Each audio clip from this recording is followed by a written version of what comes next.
Hello, welcome to the Talking Michigan Transportation Podcast. I'm Jeff Cranston.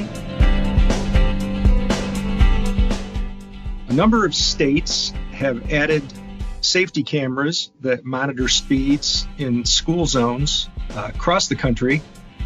In Michigan, an appropriation in the Fiscal Year 25 budget suggested that the Michigan Department of Transportation should conduct a pilot.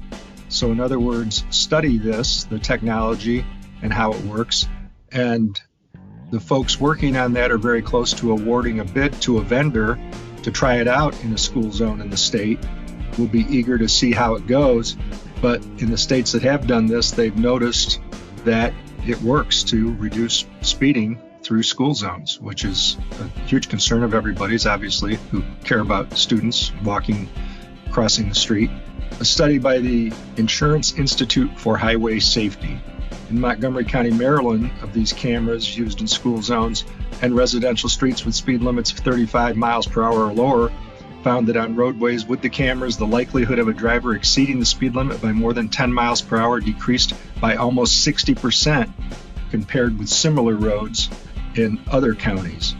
So that alone says this has some potential. So I spoke to Garrett Dawe, who is the engineer of traffic and safety for MDOT, and he's been working with his team on scoring the bids and will ultimately be involved in the announcement of the award for this pilot project. And you'll be interested, I think, in what he has to say about this process and what it will ultimately mean. So I hope you enjoy the conversation. So Garrett Dawe, engineer of traffic and safety for the Michigan Department of Transportation. Thank you for returning to the podcast to talk about this topic. Thank you for having me, Jeff. My pleasure. So let's talk a little bit first about the genesis for this in Michigan.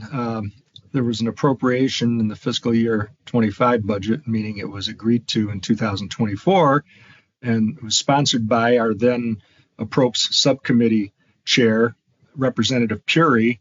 Could you talk about what that exactly called for in the appropriation and, what it set you on a path to do? Sure. Yeah. So it was interesting. I think probably October, maybe November of last year, I kind of became aware of this and that our department, the Department of Transportation, had been assigned with this task. So got looking into it further. But it's essentially what the appropriation asks for or requires of us is that we develop and implement an automated school zone speed enforcement pilot project. The purpose of that project being to determine, the effectiveness of that type of technology, as well as combined with kind of a public education information campaign, most likely just to kind of, feel the desire for this type of a system amongst the public as well. So there were a few specifics, although they're slightly vague, which can be good and bad from our perspective, as far as how the pilot project would look. It does require that MDOT partner with a private industry consultant to do the pilot project, and it requires that consultant to then partner with a local police agency and local municipality, as well as adhere to criminal justice information services guidelines, as well as national law enforcement telecommunication systems, and that's to do with the type of technology that's used. Ultimately, what the legislature is looking for from MDOT is a report on the pilot project that would include our project methodology, any findings and recommendations within 60 days of completion of that project. You've been working on this. Your team has been working on this, getting the RFPs out, scoring them. You're very close to making a decision and making an award. Once that happens, then what? Well, in our request for proposal or RFP, we kind of took this and said, well, let's see how we would do this as a department. And we came up with 4 different tasks that would be associated with this type of a pilot project. But the first task being, and this would be for our consultant to do, would be to ultimately determine what locations we're going to do the pilot at. We probably would desire for the pilots to be relatively close to one another in geographical proximity. But we also want to make sure that any school zone that is part of this pilot project, first of all, meets the definition of a school zone in our Michigan Vehicle Code, and second of all, is signed and marked properly, so that we're not bumping into any situations where we're studying a location that may not meet our guidelines or our requirements for how a school zone should look in the first place. So that's kind of the first step, is where do we want to do this, and what do we need to do to those existing school zones to bring them into compliance before we would even begin a study. The study, I guess, remind me, did the language specify that it had to be on a state trunk line? It did not, no. Okay. It was silent on that. So what we'd really like to see here is kind of a good cross-section of different types of school zones and on different types of roads. So maybe some are on state trunk lines, some are on local roads, maybe in urban, more residential areas as compared to an urban arterial, as compared to maybe more of a rural location. We'd like to get a good spectrum of different types of school zones to include in a pilot like this. And then I would say once we identify where and get those up into shape, then we would need to collect our baseline data, meaning we put traffic counters out there, we measure speeds in the existing condition without any special safety cameras or signing indicating that this is part of a pilot enforcement project, just to get that baseline and understand where we're starting from. Then we would implement the actual pilot, meaning cameras would be out there, signs would be out there alerting traffic that a pilot is underway and that their speeds are being monitored through the school zone, and compare that information then to our baseline data just to see what kind of speed reductions do we see, what kind of behavior changes do we see. And then ultimately a part of this pilot too is to make sure that whatever system is in place is able then to communicate back to local law enforcement, and they're able to use that information to issue citations to folks. Citations will not be a part of this pilot. I want to make that clear. I'm not authorized to do that, but we want to prove that would be a possibility. Yeah, and have you had time to learn a little bit about the technology and how it works? Well, essentially these are cameras and LiDAR units, from what I understand, that measure both the speeds of vehicles and also have the capability of taking pictures of license plates. They're license plate readers as well. So if someone is detected going, let's say there's a threshold of 10 miles an hour over the speed limit, a snapshot of that license plate is taken, and then the system essentially alerts local law enforcement, who then would have to review that information and ultimately issue a citation to the owner of that vehicle. And I think this is in your wheelhouse. Talk about what a difference 10 miles an hour can make when it comes to the ability for a driver to react. Oh, it makes a huge difference. Every mile an hour, quite frankly, can make the difference between a crash not occurring or occurring.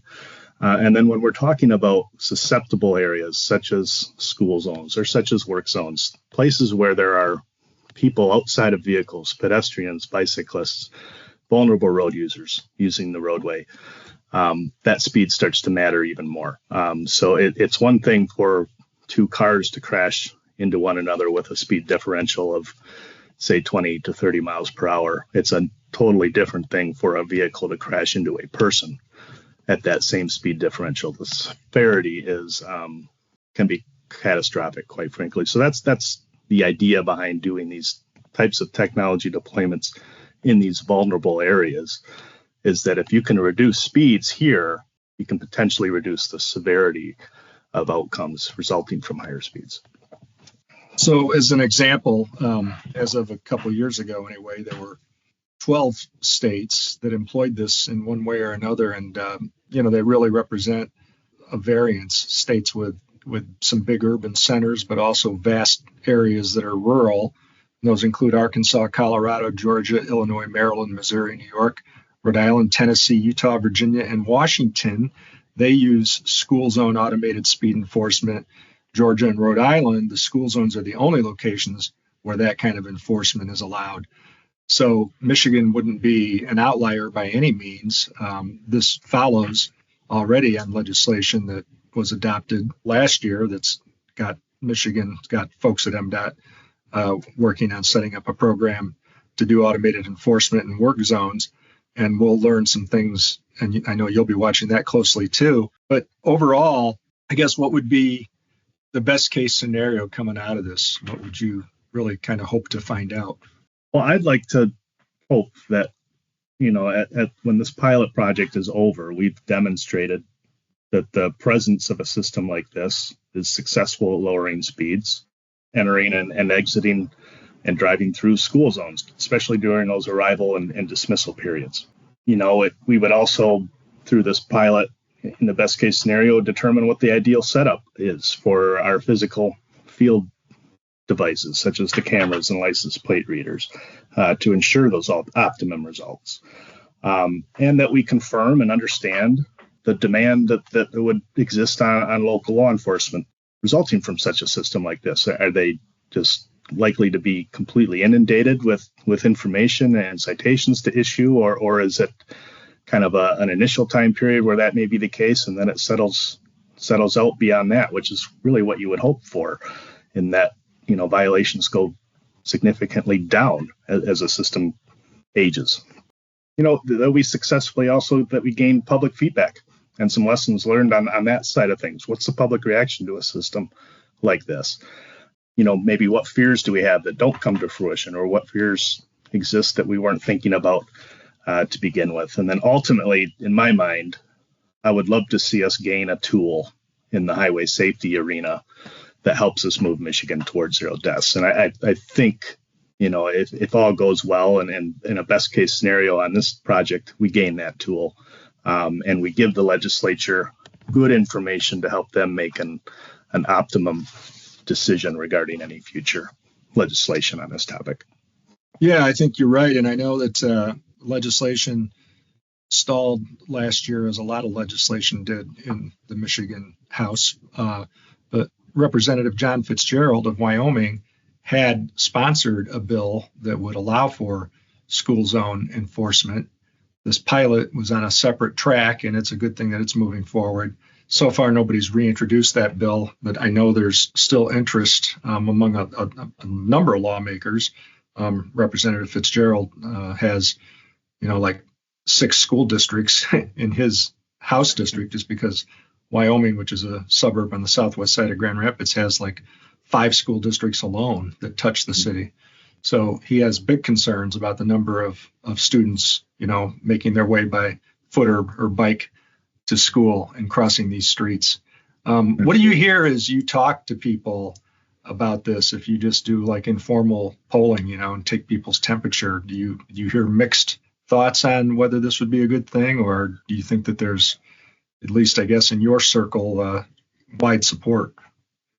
In my circle, I would say there's wide support for this kind of a system. As in my circle is traffic engineers, to be quite frank. Well, true. I guess I was thinking maybe, so. I mean, maybe we're probably biased, but a big frustration amongst us is the inability to really influence driver behavior. We can do our best to mitigate for some things through road designs, through traffic control device placement, things to try to calm traffic as best we can. But ultimately, I think a very large driver behind the way that people drive is the threat of enforcement. And of course, enforcement cannot be everywhere.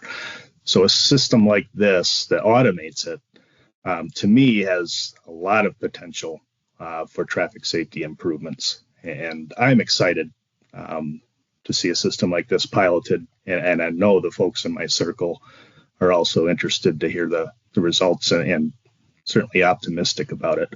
I'll acknowledge I'm sure there's a faction of society that would have concerns over this with cameras out on the roadway system. But while that can be a concern, I would say that the safety of our school children and others that are using these areas, I would think would trump that concern. I was thinking that on occasion you might talk to somebody who's not a traffic safety engineer. Oh, I do. Yeah, occasionally.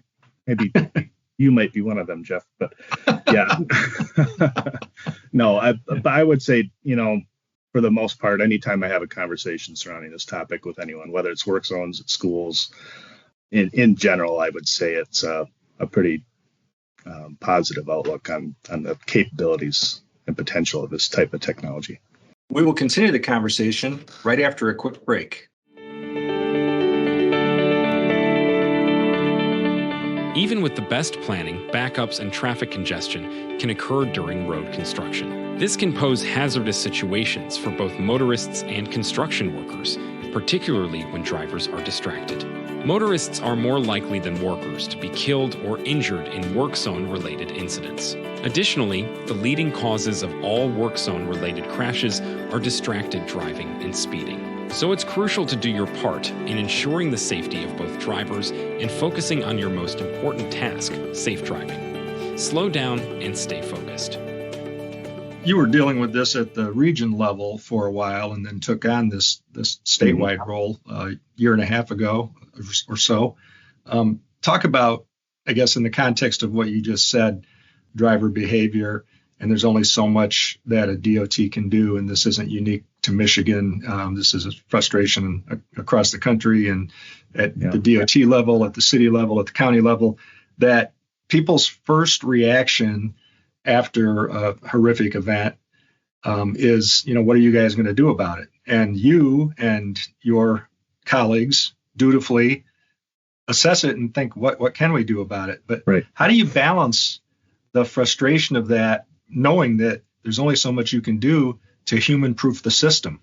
Yeah, it can be very frustrating. And you're right. I think the majority of traffic engineers, myself included, that when a crash does happen, a bad situation happens and we get that pressure, but what are we going to do? We take that on personally and think, well, what can we do?